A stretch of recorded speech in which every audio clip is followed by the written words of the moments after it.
Bienvenue dans le parcours audio de la pensée du jour du Top Chrétien. Nous vous invitons à vous installer confortablement et à prendre un temps de pause avec Dieu. L'accueil plus qu'une simple salutation, par Catherine Gott. Accueillez-vous donc les uns les autres, tout comme le Christ vous a accueillis pour la gloire de Dieu. Romains 15, verset 7. Le problème de l'accueil dans les églises ne date pas d'aujourd'hui. On essaie d'y remédier par un comité qui vous salue chaleureusement dès votre arrivée. C'est déjà beaucoup, mais cela suffit-il? Le mot accueil vient du latin colligere, cueillir, qui a pris plus tard le sens de réunir, associer, être avec, puis celui de recevoir, recueillir. Il est clair que l'accueil ne se résume pas à un « bonjour, bienvenue parmi nous ». Une personne nouvelle, mal accueillie, lors de sa première visite dans une communauté, quelle qu'elle soit, a de fortes chances de ne plus jamais y remettre les pieds. Je me rappelle d'un épisode. Nous étions en vacances et avions décidé d'assister avec notre ribambelle au culte d'une église qui, quelques années auparavant, nous avait fait appel pour un ministère pastoral éventuel. Nous avons décidé d'y aller incognito. Pourquoi montrer notre carte de visite? On ne devrait pas fonctionner comme les gens de ce monde. Eh bien, à part la salutation conventionnelle à l'entrée, nous avons été complètement ignorés, à notre grande tristesse. Je suis tombée sur la lettre d'une fillette de 11 ans. Elle avait été émue par une personne qui se retrouvait seule à la sortie de l'église. En voici quelques extraits. Bonjour. Si je fais cette lettre, c'est pour qu'on fasse connaissance. Moi aussi, je m'ennuie un peu quand le culte est fini et que les gens discutent. J'aimerais savoir votre prénom et votre histoire. Si par exemple, il y a quelque chose que j'ai, de la nourriture peut-être, et que vous en voulez, il ne faut pas hésiter à me le dire. Je partagerai volontiers. J'espère qu'un jour, on se tutoiera.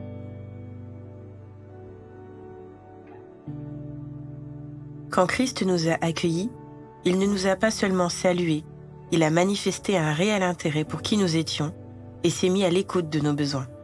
Il a créé des liens et nous a unis à lui. Voilà de quoi réfléchir. Sommes-nous parfois un peu trop distants avec les personnes que Dieu met sur notre route? Manquons-nous peut-être d'un peu de chaleur? Laissez Dieu réchauffer votre cœur pour réchauffer celui des autres aujourd'hui.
Prier, c'est tout simple.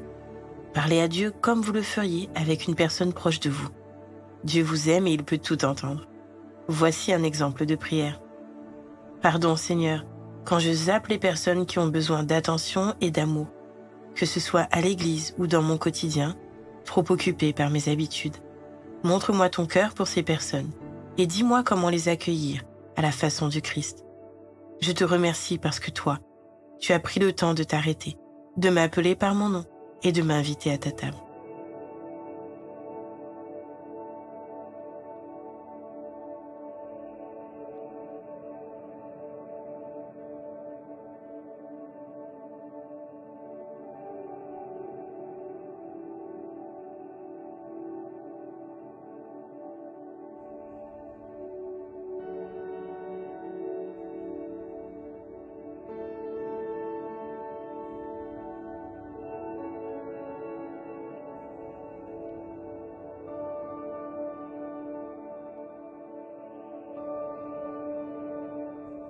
Louer Dieu, c'est le positionner au-dessus de vos problèmes.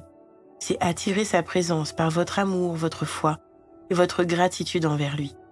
Prenez un temps pour le remercier de vous avoir accueilli dans cette merveilleuse famille aujourd'hui et laissez-le vous transformer pour transformer les autres.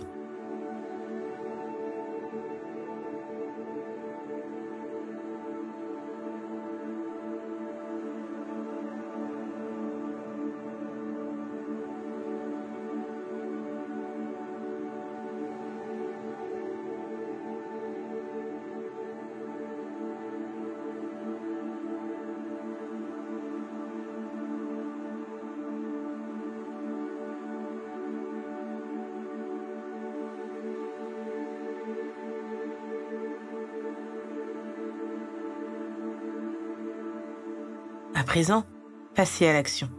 Demandez à Dieu de vous donner de nouvelles occasions, de montrer un intérêt sincère pour une personne, de manifester sur terre son amour pour ses enfants et ceux qui ne le sont pas encore.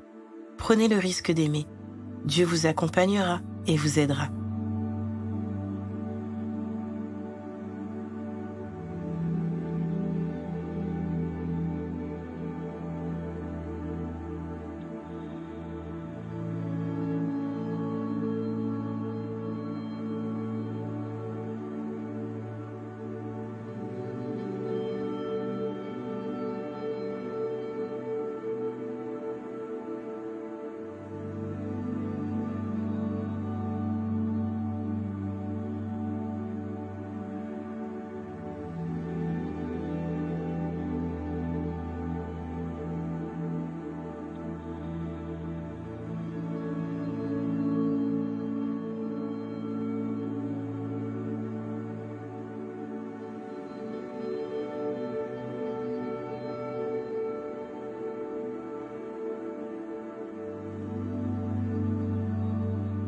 Notre parcours du jour se termine. Prions ensemble afin d'honorer notre Dieu. Merci Seigneur pour ton incroyable amour pour moi. Je veux aimer les autres comme tu m'as aimé. À toi soit le règne, la puissance et la gloire. Amen.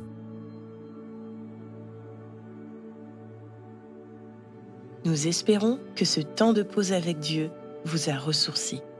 Rendez-vous demain pour un temps de Séla avec la pensée du jour.